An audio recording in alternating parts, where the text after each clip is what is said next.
After a motorcycle accident changes everything, Noah meets Lena, a quiet hospital volunteer still grieving her brother. Together, they learn that love doesn't always arrive to save you. Sometimes it simply reminds you you're still here. Still Here. A story by 10 Chapter Studio. Chapter 1. Impact. He woke to the sound of someone crying. At first, he thought it was the rain, the plastic hush of the curtain, the steady thrum in his ears, the drip of something ticking in the dark behind his eyes. Then the crying pulled closer, uneven, human, cutting through the antiseptic brightness. White ceiling, soft beeps. The weight in his right leg felt wrong, too heavy to be his. He tried to move. Pain rose up in a clean, stunned flare. His mother's hand found his, small and warm, fingers shaking as if they were trying to remember how to fit around him. "You're here," she said, voice trembling into a laugh that sounded nothing like happiness. "Thank God you're here." He swallowed, mouth dry as paper. "Mom?" The word came out hoarse, lower than he remembered, almost a whisper. He took in her red eyes, the creased lines he didn't realize had deepened around her mouth. There was a bruise of sleeplessness beneath her skin. When she tried to speak again, the words failed, and she leaned over him, forehead to his shoulder, crying like she had kept it inside for hours, for days. He had no memory of the crash, only of light and the animal certainty of the turn going wrong. The rest was sound, someone shouting, metal skidding against the road, his own breath tearing short. Then nothing. Now everything. He lifted his hand, a clumsy, careful reach, and touched his mother's hair. The contact steadied them both. He felt her shudder soften the way it had when he was 8 and had a fever, and she sang under her breath at his bedside, like he might sleep if she could stitch the melody around him. "How bad?" he asked, because he could not keep the question down. She lifted her head, wiped her face, tried to smile and couldn't.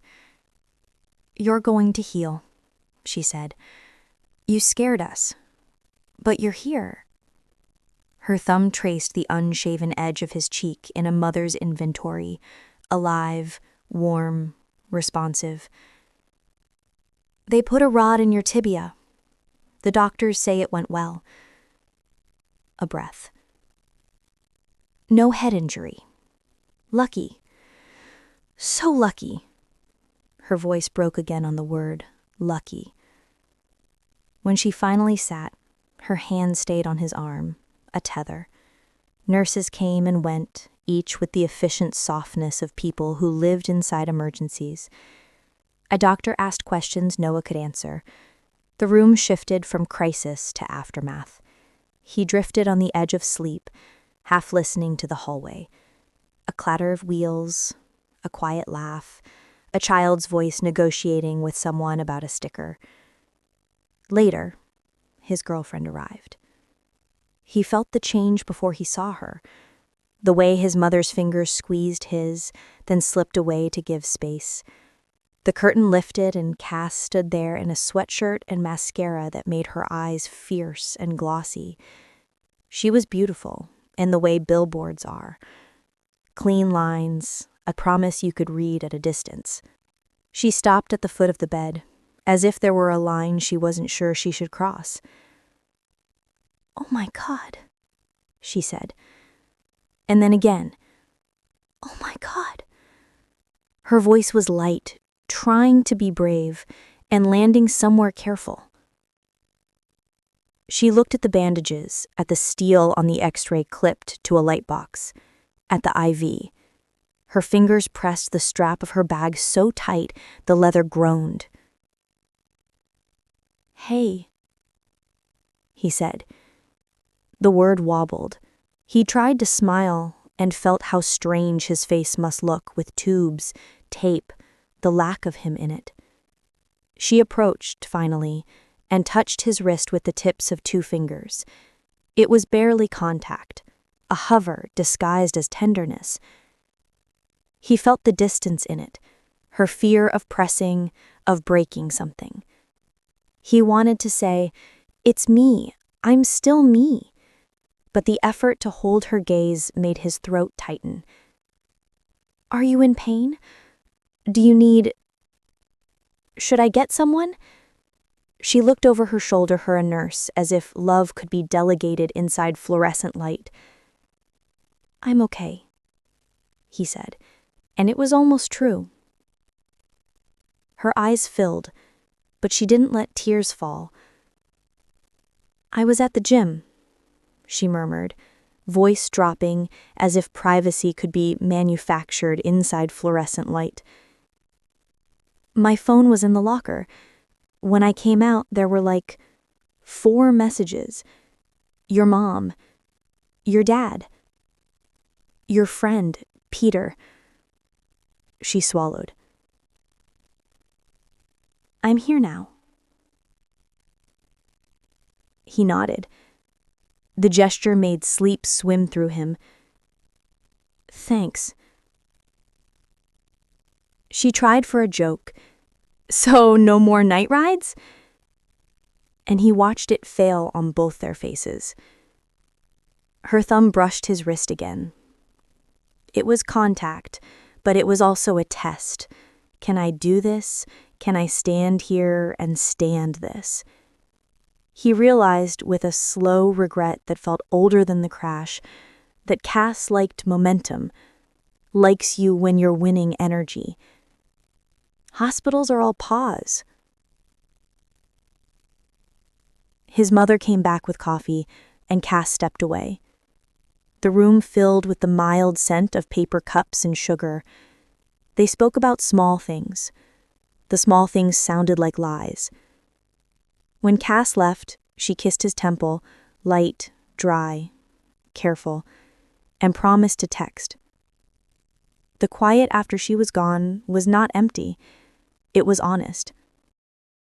He lay back, listening to the steady monitors, the exhale of the building. His mother dozed in the chair by the window, her chin on her chest. He looked at her, at the hand still resting on the bed rail, as if she could keep him from falling by will alone. Something inside him, something restless and show-off and always performing, went still. He felt the accident in the room without looking, the way it had thrown light on everything untrue. He closed his eyes and felt, instead of pain, a strange, thin thread of gratitude for breath, for his mother's hand, for the fact that his body was still a place he could live. From the hallway came a sound he couldn't place at first, the soft patter of small feet, paper rustling, then a burst of laughter that didn't belong to machines. He opened his eyes to a sliver of the corridor through the curtain. A girl with a shaved head and a bandana was holding up something made of cardboard and paint. Beside her, a young woman in a volunteer vest walked backward, hands lifted like she was framing a masterpiece.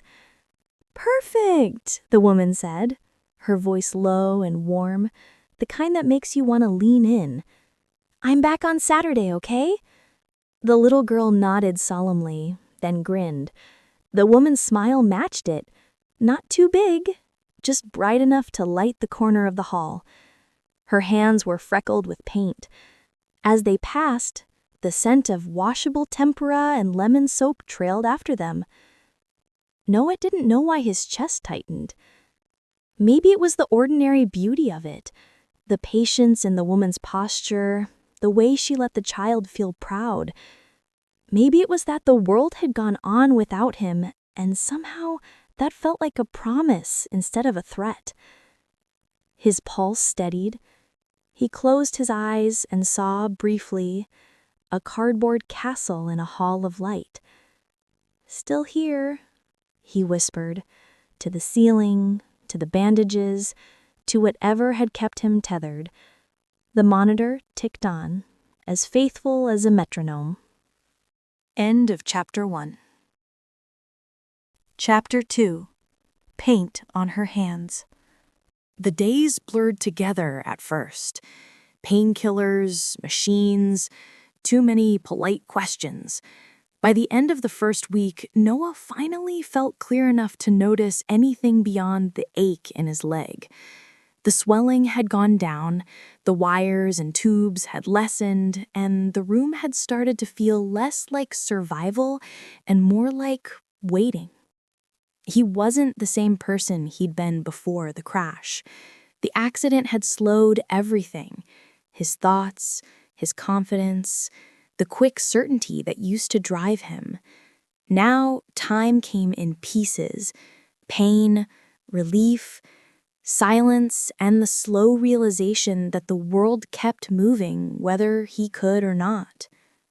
A nurse came in with the calm brightness of someone who'd already smiled through 3 shifts. "How's our favorite biker this morning?" He forced a grin. "Trying to win most improved." "Good attitude," she said, adjusting his chart. "Physios this morning will get you sitting up and trying a few steps on the crutches after lunch if it goes well." He nodded, trying not to imagine what that would feel like. When she left, he stared at the sunlight pooling under the blinds. His mother had gone home to rest for the first time since the accident, promising to return that evening. The quiet left behind was both strange and necessary. By late morning, the therapist arrived. Cheerful, efficient, endless patient. The session was brutal. Every movement pulled, burned, resisted. But he managed it. When they finally settled him into a wheelchair in the hallway afterward, crutches leaning against the wall beside him, his shirt clung damp to his back. He was still catching his breath when he heard laughter.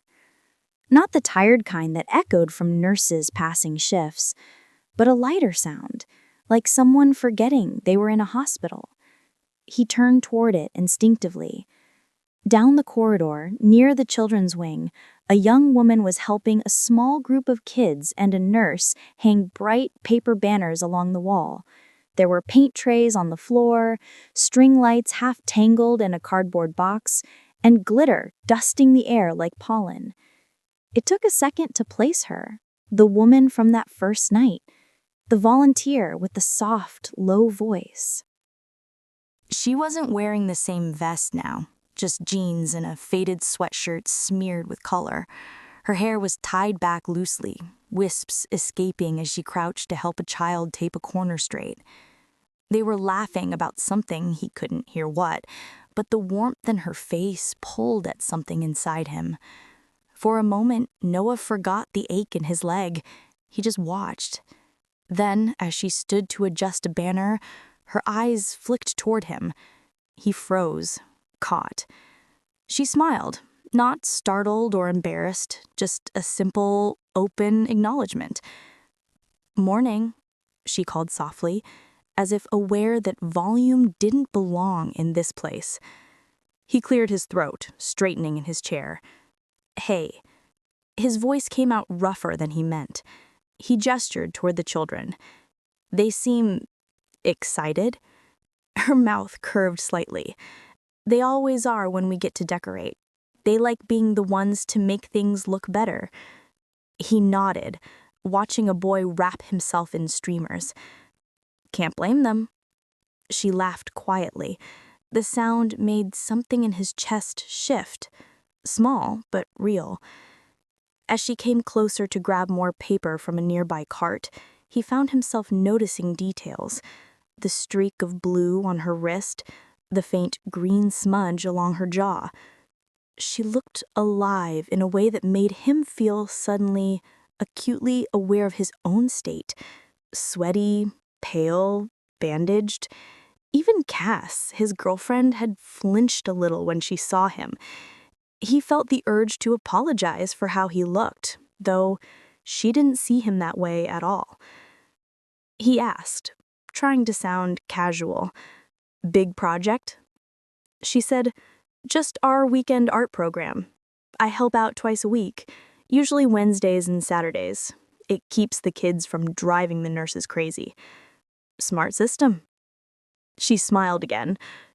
"You'll see the finished masterpiece tomorrow if you're still around this floor." "I'm not exactly going anywhere," he said dryly. And she laughed again, a soft sound that made the sterile hallway feel briefly human. One of the kids called her name, and she turned toward them, the light catching in her hair. Before she left, she gave him another look, brief but warm, the kind of look that lingers after it's gone.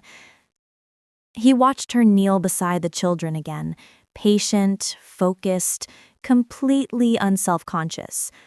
Something about her steadiness, her ease in this place, made his own edges soften. He didn't even realize he was smiling until one of the nurses caught him and teased, "I see someone found our secret morale booster." He looked down, embarrassed, but the nurse just grinned. Everyone likes her. She's been here since she was in high school. When his mother returned that evening, she found him quieter than usual. "You okay?" she asked gently. He hesitated, then nodded. "Yeah, just thinking." She brushed his hair back from his forehead, searching his eyes the way mothers do when they're trying to read what's unspoken. "That's a good sign." Later, when the lights dimmed and the hall went still, Noah caught the faint smell of paint still clinging to his sleeve from where one of the kids had brushed past him. He closed his eyes and thought of her, Lena, the girl with paint on her hands, bringing color into the gray of other people's days. He didn't know what it meant yet, only that he felt something small and alive where there had been nothing for a long time. End of Chapter 2. Chapter 3, The Shape of Days. By his second week in the hospital, the days began to find shape again. Mornings brought the shuffle of breakfast trays, the soft chatter of nurses, and the steady rhythm of his new routine: medication, therapy, slow walks down the hall, rest.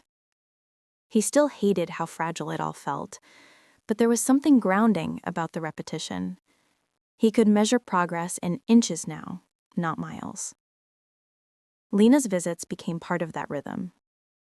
She came Wednesdays and Saturdays, just as she'd said, each time with a handful of kids trailing behind her or a cart filled with paint, colored paper, and jars that smelled faintly of glue.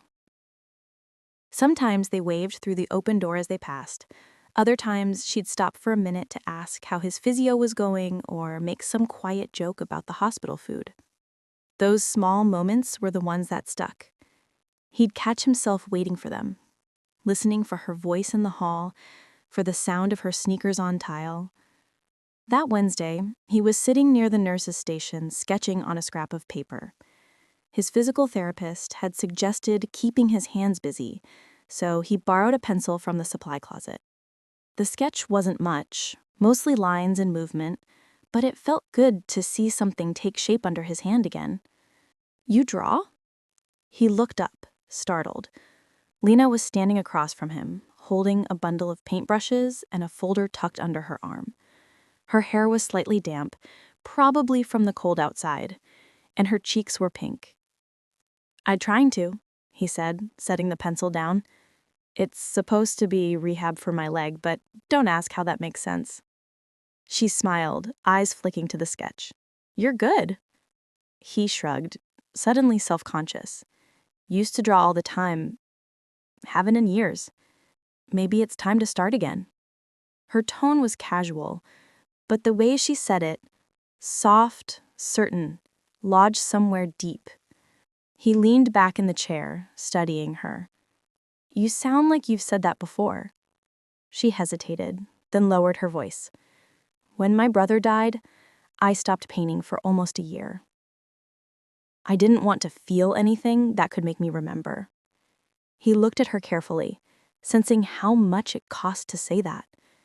What made you start again? She smiled faintly.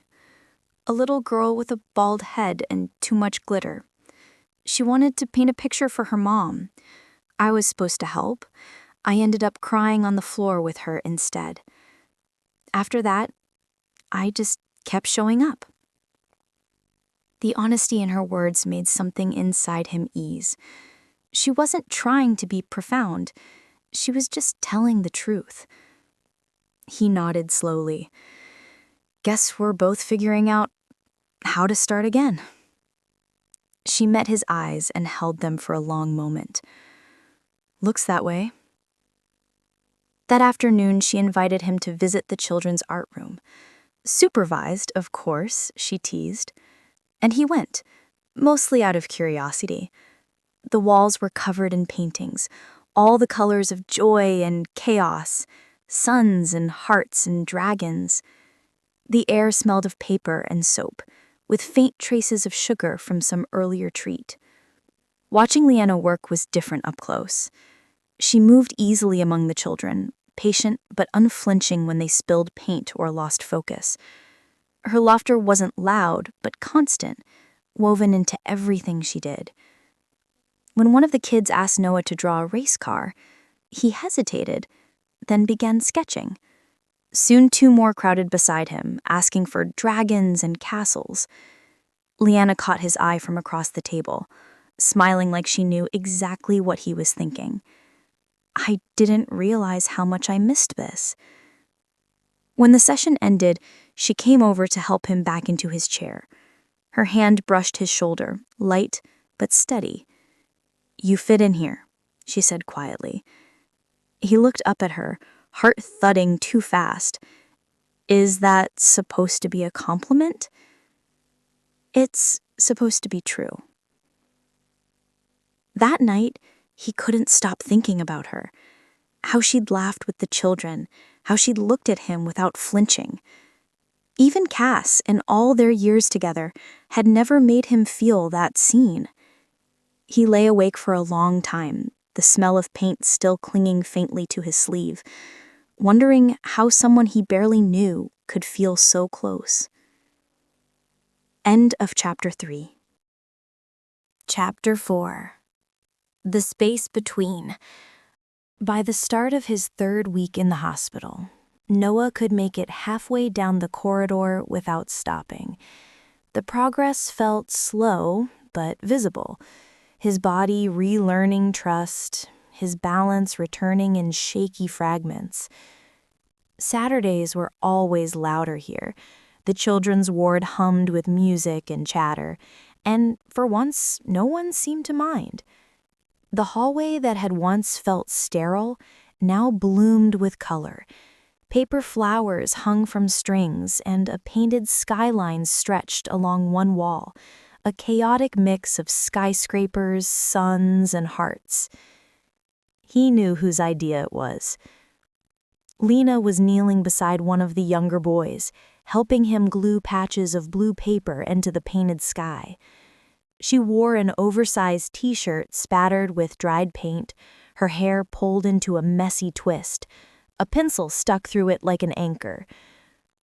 When she looked up and spotted him maneuvering his crutches down the hall, her face broke into a grin. "Look at you! That's real progress." I smiled, winded but proud. If I keep improving, I might challenge one of your kids to a race. That sounds like a terrible idea, she said, rising to her feet. They'd win. Probably. She brushed her hands on her jeans and joined him, the faint scent of lemon soap following her. How's the leg? Still attached? That's all I can ask for. She laughed quietly, her eyes soft. You joke about it more than most people would. That's the only way it feels smaller, I admitted. Her expression flickered. Something like understanding, or maybe recognition. Then she nodded toward the mural. Come see what they added." I followed her to the far end of the wall where a new detail had appeared, a silhouette of a person on crutches walking towards a bright yellow sun. The proportions were off, but the posture was unmistakable. "He insisted on painting that," she said gently. "Said the sky needed someone brave." Noah swallowed. He shouldn't waste his bravery quota on me. Maybe he just knows what it looks like. Her voice was quiet but certain, and he couldn't bring himself to look at her right away. When he finally did, she was studying the mural with a kind of reverence, her fingertips dusted with blue. He wanted to say something, thank you, or maybe something stupid and simple like, "Don't look at me like that." But instead he said, "I'm really not." "Not what?" "Brave. Mostly just stubborn." "Sometimes that's the same thing," she said, glancing at him. They stood close enough that the air between them felt charged. He caught the faint shimmer of paint under her nails, the soft curve of her wrist as she lowered her hand. The proximity made him aware of every sound, his heartbeat, the low hum of hospital air, the echo of a child's laughter down the hall. He didn't move, neither did she. Then a nurse passed, pushing a supply cart, and the moment dissolved like fog. Lena exhaled, stepping back slightly. "You should sit before you pass out," though her voice had gone softer, gentler. He managed to smile. "You always this bossy?" "Only when I like someone to survive their recovery." The words hung there between them, half playful, half something else. He wasn't sure she meant them the way they sounded, but the warmth in her eyes made him want to believe it. She guided him to a nearby bench, her hand brushing his shoulder as he sat. The touch was light but steady, sending a ripple of heat through him. He said quietly, "You make this place feel different." She glanced at him, surprised. "Different how?"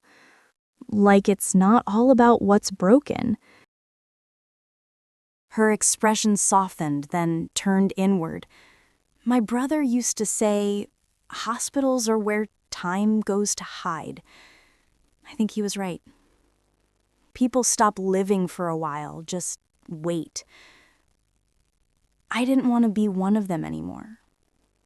There was something in the way she said it, like she was admitting it to herself as much as to him.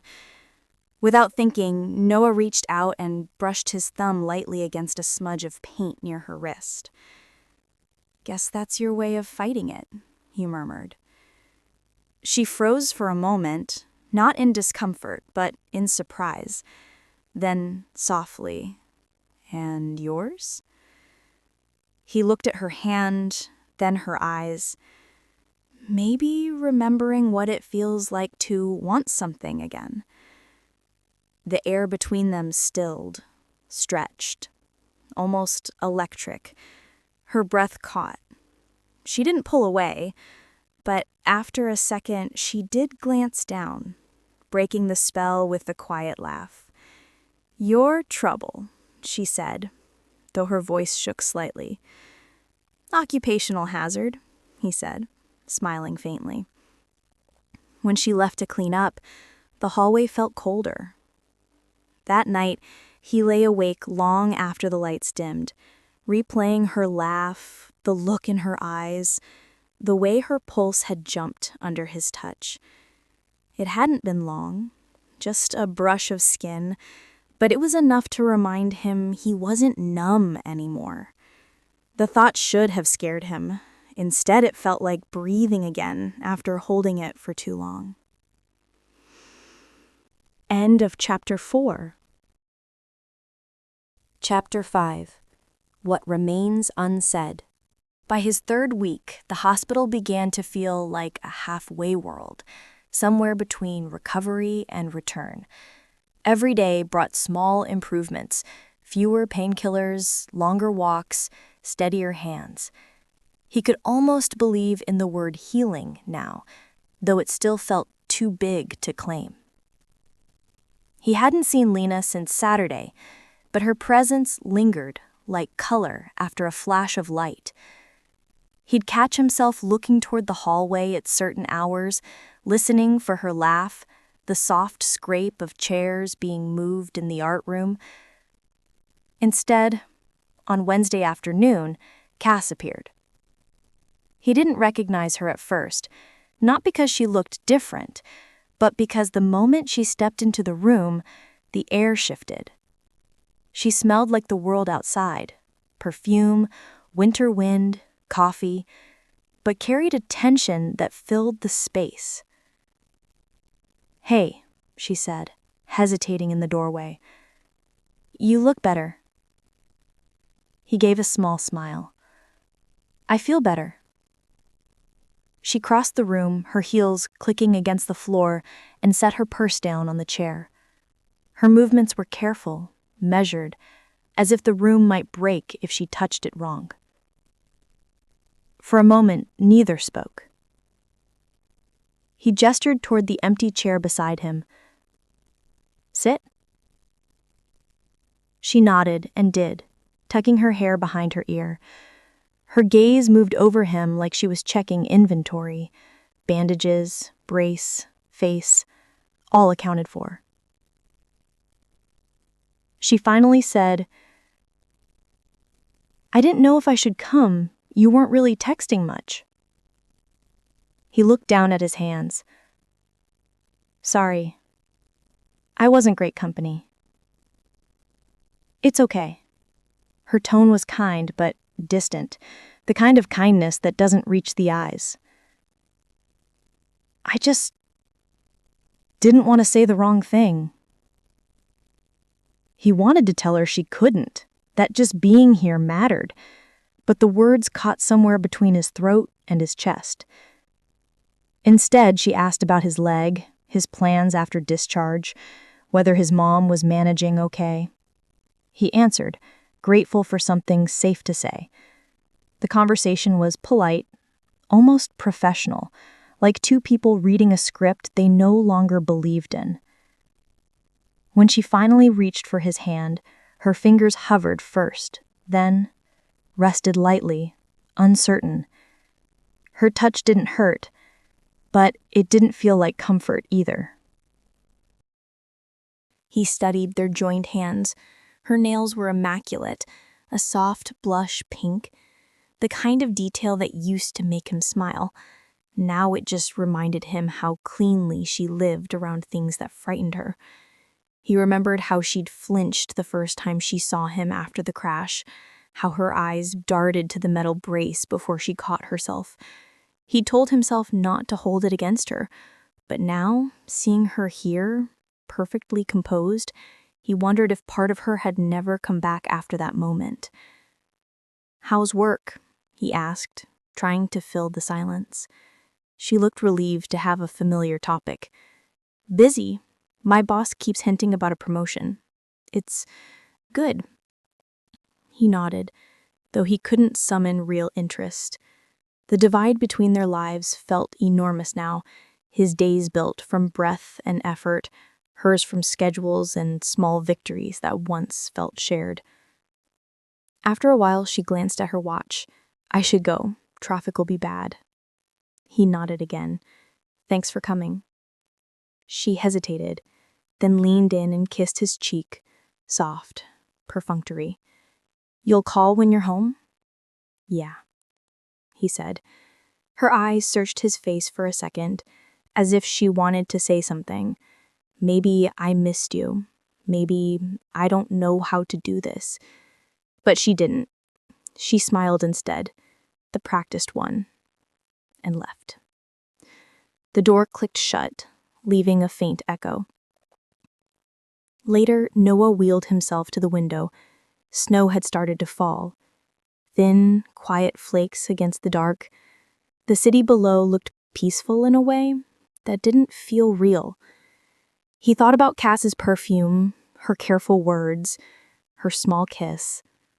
He thought about how much effort it had taken for her to stand in that room, and how much more effort it took for him to feel anything at all. The guilt was sharp, but under it was something else. Relief. He didn't want to need her sympathy.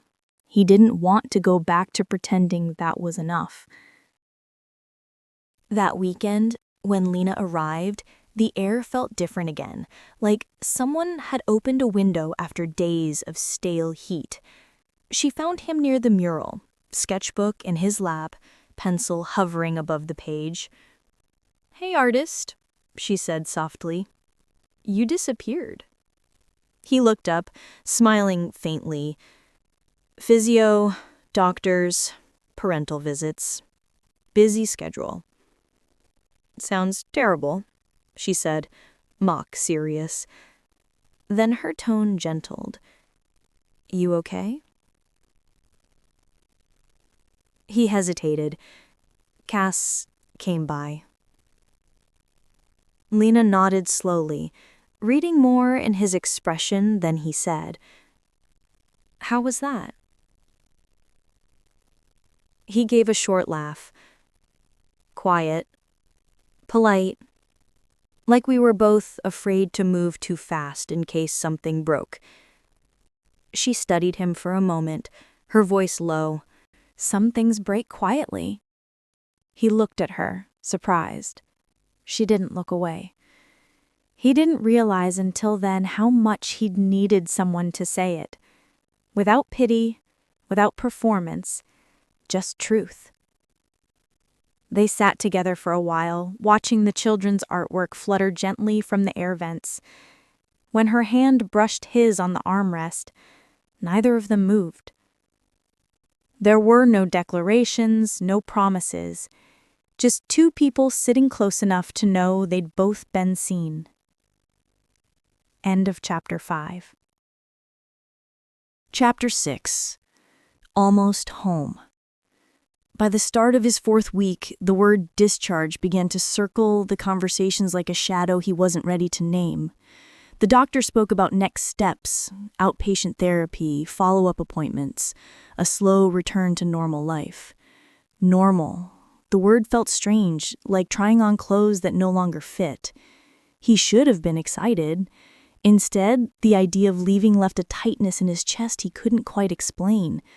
Maybe because the hospital, for all its monotony, had become the first place in years where he wasn't pretending.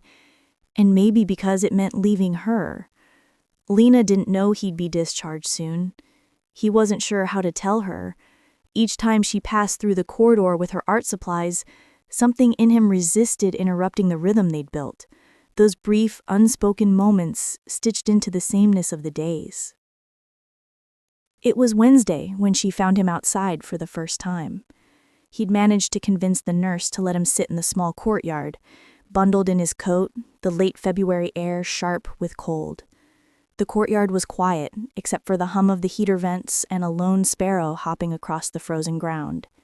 She appeared behind him, her voice teasing but soft. "You escaped."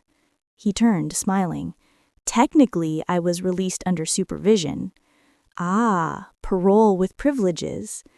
She came to stand beside his chair, looking up at the dull sky. Her cheeks were flushed from the cold, her breath visible in small clouds. "You'd think a hospital courtyard would have more life." "Everyone's too smart to sit in February air," he said, then glanced at her. "Except you." "Maybe I wanted to make sure you didn't roll away." He chuckled, and the sound surprised him.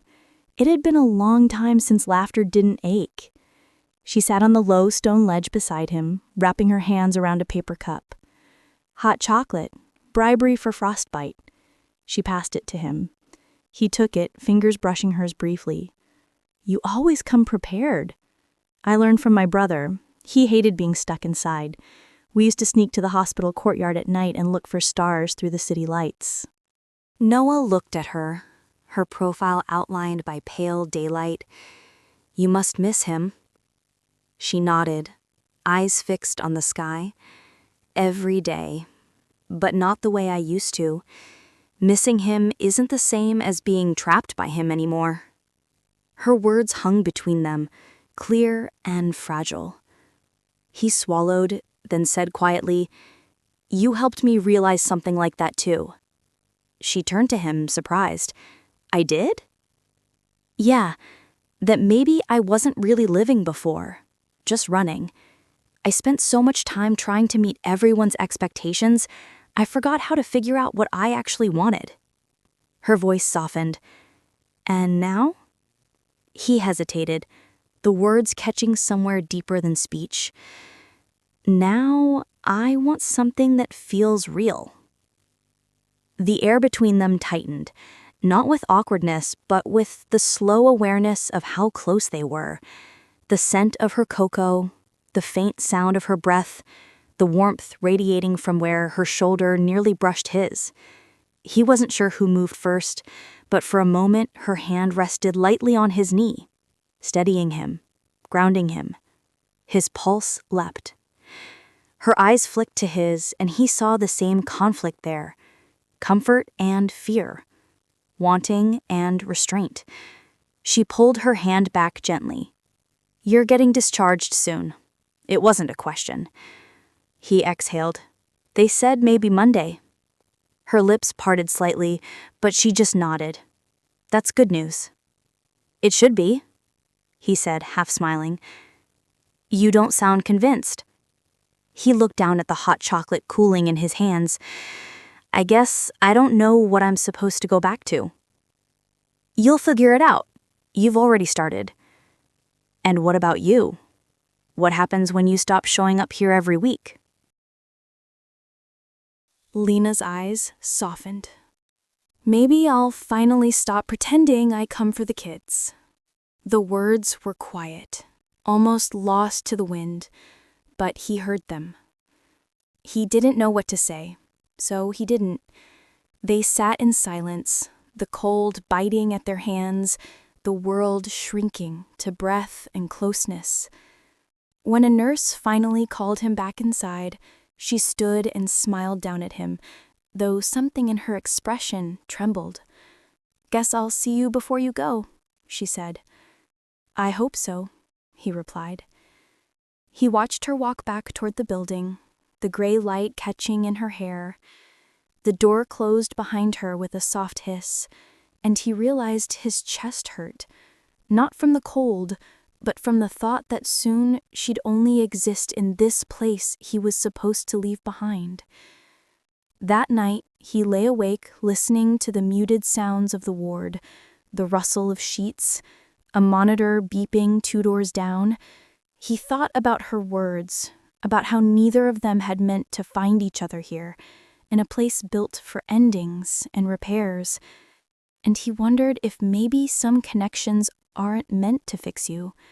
Maybe they just remind you that you're still capable of feeling something worth staying alive for. End of Chapter 6. Chapter 7. The Last Morning. Saturday arrived too quietly. Noah had slept little, drifting in and out of half-dreams, where wheels turned on empty roads and light flashed off wet asphalt. Each time he woke, it took him a few seconds to remember he was safe now. His body mended enough to move, his mind not yet sure what to do with that freedom. Monday, he'd be discharged. The word had started to sound final, like a door closing softly behind him. Everyone called it progress. He wasn't sure that's what it felt like. The nurses were changing shifts when Lena appeared at the doorway. She wasn't wearing her volunteer vest, just jeans, a cream sweater, and a navy scarf looped loosely around her neck. Her hair was still damp from the snow melting outside. "Morning," she said. He smiled, surprised and relieved. "Hey, you're early." "Our group starts later," she said, stepping inside. "I figured I'd stop by first. Carla at the desk said you're leaving Monday." "Word travels fast around here," he said lightly. She was practically giddy about it, she replied with a faint smile. I thought I'd see this celebrity patient before he escapes. He gestured toward the chair by his bed. You can witness the magic trick up close. She sat, eyes drifting to the duffel bag half packed on the windowsill. Are you ready? He hesitated. Physically, yeah. Everything else, not so much. Her expression softened. That's normal. Maybe. I just thought when I got to this point, I'd feel ready to go back. Instead, I keep thinking about what I'm leaving behind. Her voice lowered. Hospitals have a way of doing that. They make life smaller, close enough to see what matters. He glanced up, meeting her gaze. You're part of what I'll miss. She blinked, caught off guard. Then quieter. You don't have to say that. I'm not saying it to be polite. His voice trembled slightly. You've been the one person who didn't treat me like something broken. Lena's throat worked before she found her voice again. Maybe that's because you never were. Silence settled between them, thick, fragile. Snowlight pooled across the floor, soft and gray. He reached for the water cup on his tray, mostly to keep from reaching for her hand. It's weird, he said. I crashed because I didn't know where I was going, and somehow being stuck here showed me what I was missing. What's that? Connection, he said simply. Real connection. Her eyes flicked toward the window, then back to him. You'll find that again. I already did. She didn't answer right away. The air in the room seemed to hum. When she finally spoke, her voice was barely above a whisper. You don't make this easy, you know? I'm not trying to. She smiled faintly, shaking her head. You're impossible, and you're terrible at pretending this doesn't mean something, he said gently. That made her laugh once, quietly, as if to deflect, but her eyes glistened. It's not that simple, Noah. I know. He looked at her steady, but it's true. For a moment, she didn't move. Then she stood, walking toward the window, where snow flurried against the glass. Her voice softened.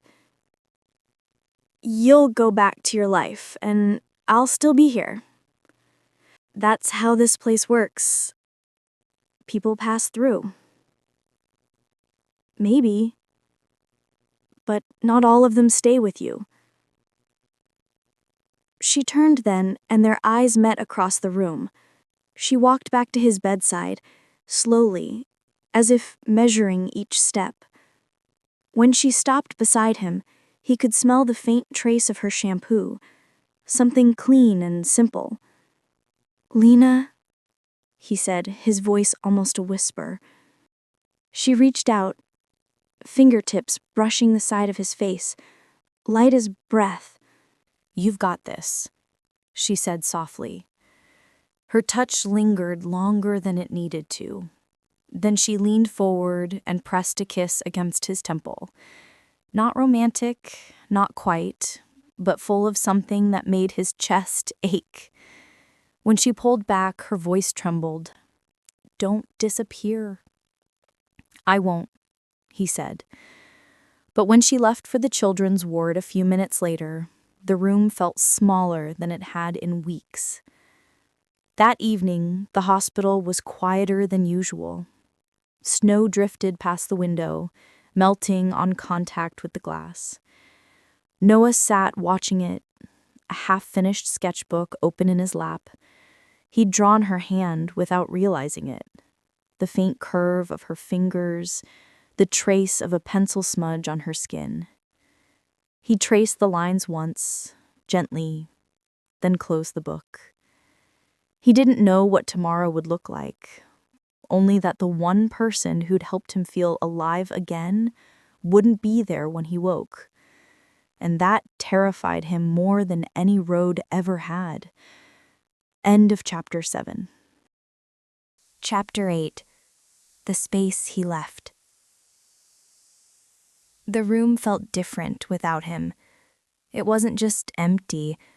It was silent in a way hospitals rarely were. No machine hum, no paper rustle, no low, steady voice answering the nurse's rounds. Just space. Too much of it. Lena paused in the doorway, pretending to check the clipboard hanging outside. The patient name had already been changed. Someone new had moved in the previous week.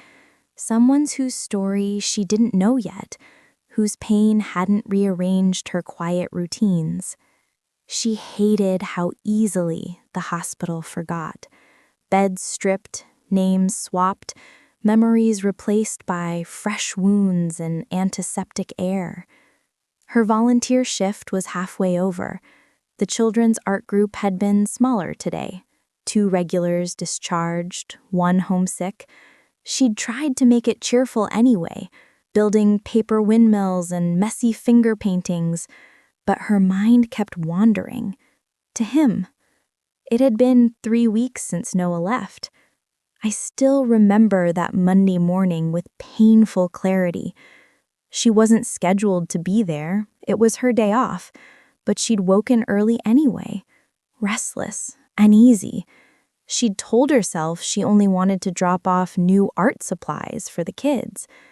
But that wasn't true. She'd come to see him, to say goodbye properly. Maybe even, if she could find the courage, to give her number. To tell him that what they'd shared in this strange, fragile place had meant something real. But when she turned the corner toward his room, she stopped short. The door was open, the bed neatly made, and Noah stood by the window, dressed in his own clothes for the first time. His mother was beside him, holding his discharge papers. And just behind her, Cass, the girlfriend, was smiling faintly, her hand resting on his arm. The sight froze Lena in place. She hadn't expected the sharp sting of jealousy that followed, or the sudden, foolish sense that she was intruding on something she had no right to. Noah was laughing at something Cass said, the sound quiet but warm. And that was enough. Lena turned before he could see her, walking quickly down the hallway until she reached the storage room. She stayed there for a long minute, hands gripping the edge of the counter, willing the ache in her chest to settle. When she finally passed his room again later that morning, the bed was empty. His mother had left a note for the nurses. His name tag had already been removed from the door. She hadn't realized until then how much she'd hoped for a different ending. Now, 3 weeks later, she still caught herself listening for him sometimes. The slow, careful rhythm of his steps, the quiet humor in his voice. The first week, she'd avoided that hallway altogether. The second, she'd started walking past again, pretending it was just part of her route. Now, in the third, she couldn't help stopping here every Saturday, standing in the doorway for just a few seconds, long enough to feel something she wasn't ready to name.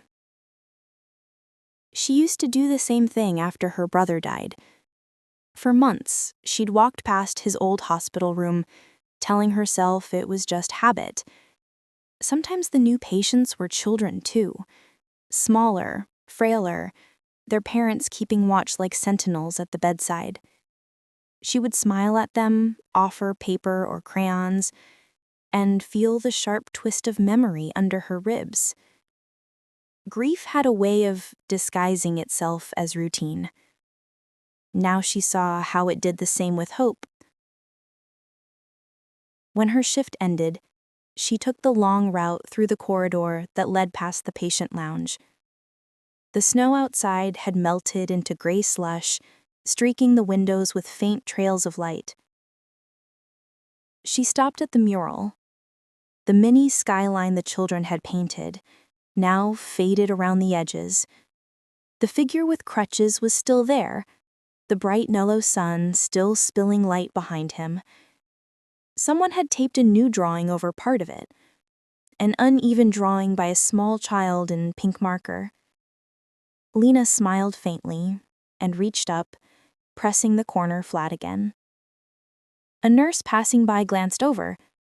"You miss him, don't you?" The words caught her off guard.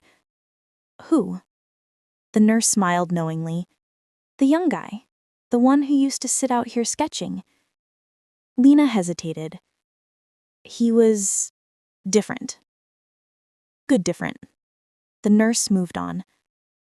When she was gone, Lena stood there for a long time, her fingers still on the paper heart. At home that evening, the apartment felt too still. She made tea, left it untouched, then curled on the couch with her textbooks open and unread. Outside, the city moved. Cars, laughter, music from somewhere below her window. Life. She missed him. Not just his voice or the warmth of his presence, but the stillness he brought with him. The kind that made her remember what it felt like to be seen without needing to explain.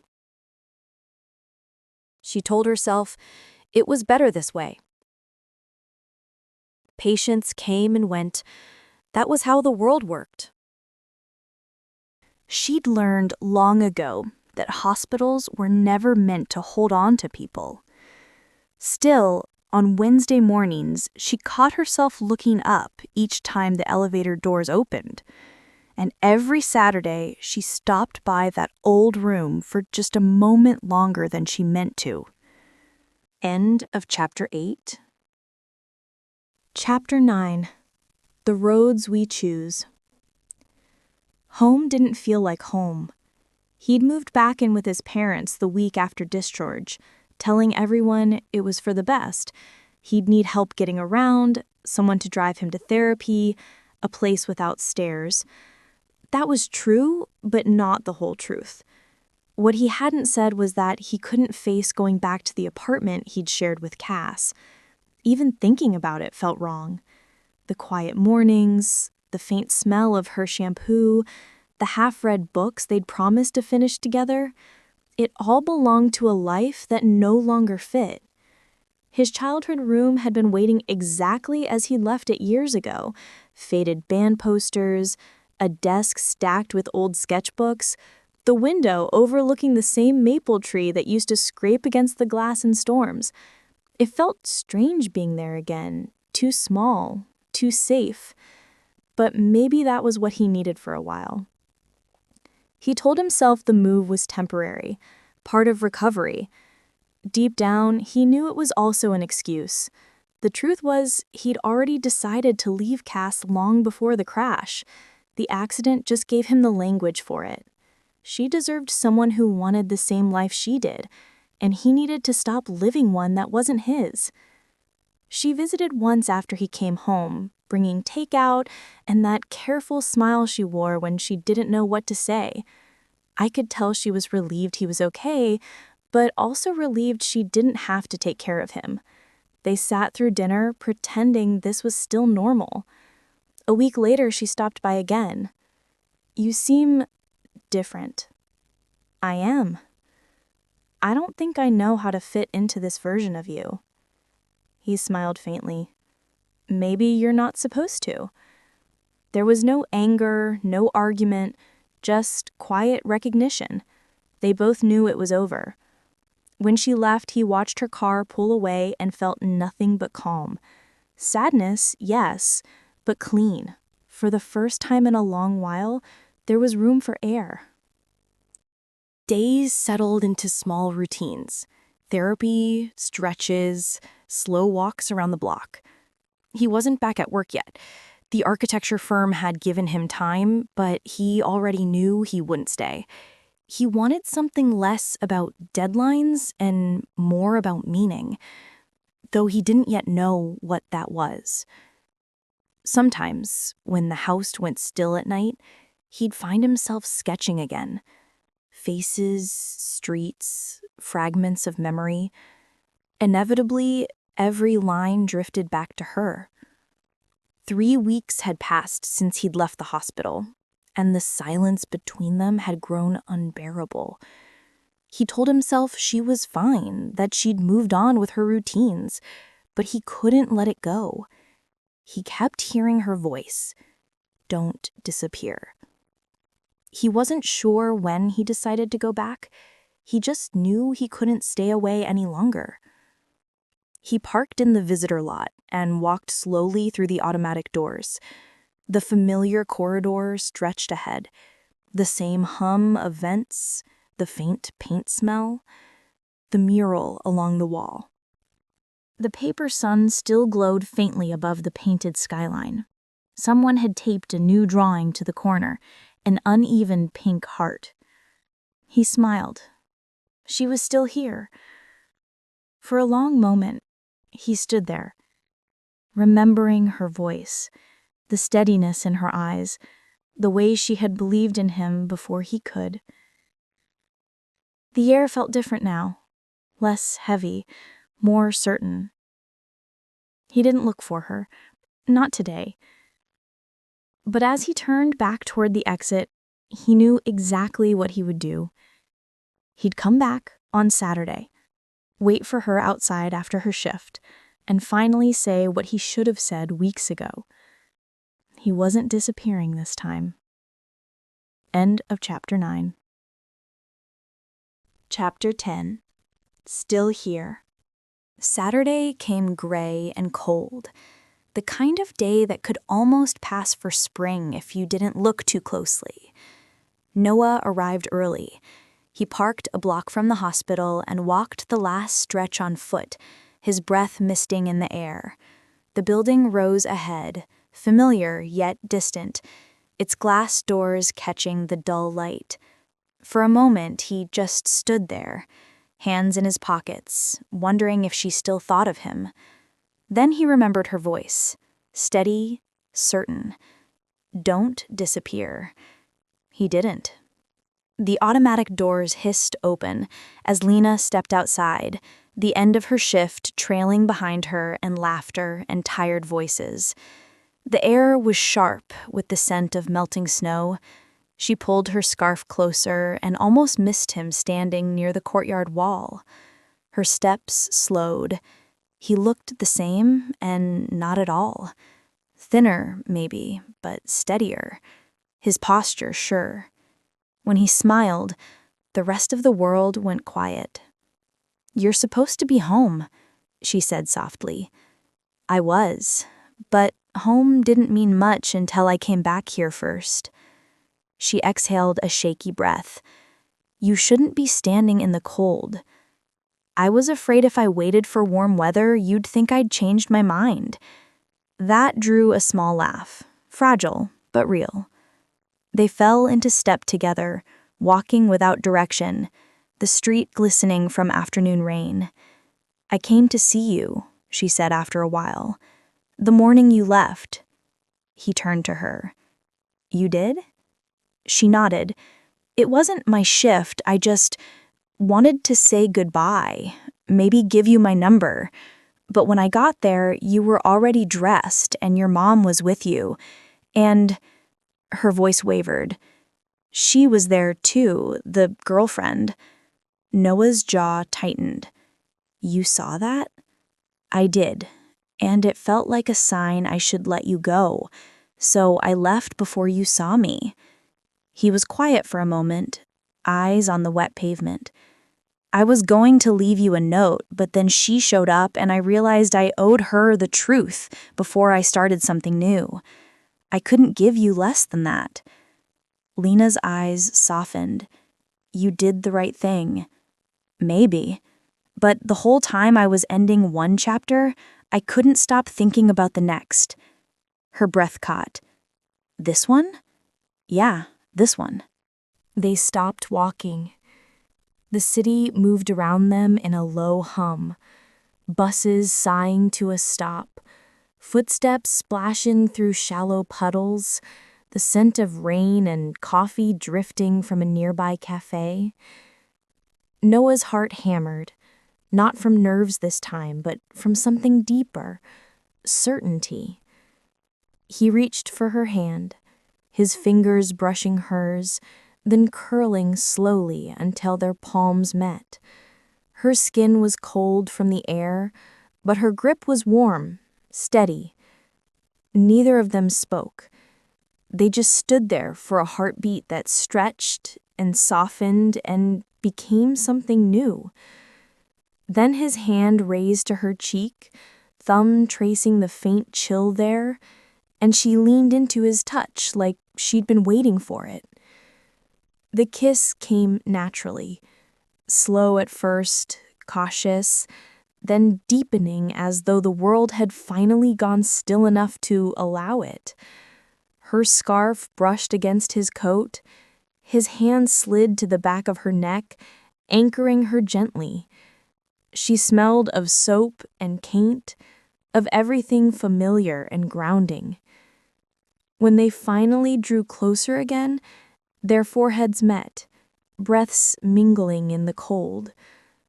Her pulse beat quick against his fingertips.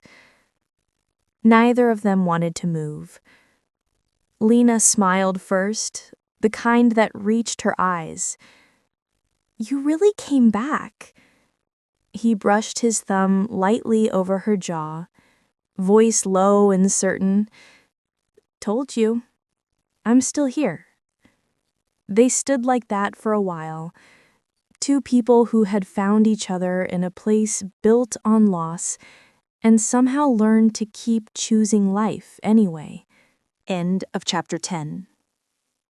If you liked Still Here, don't forget to subscribe for more free romance audiobooks, stories of love, loss, and finding your way back to what matters most.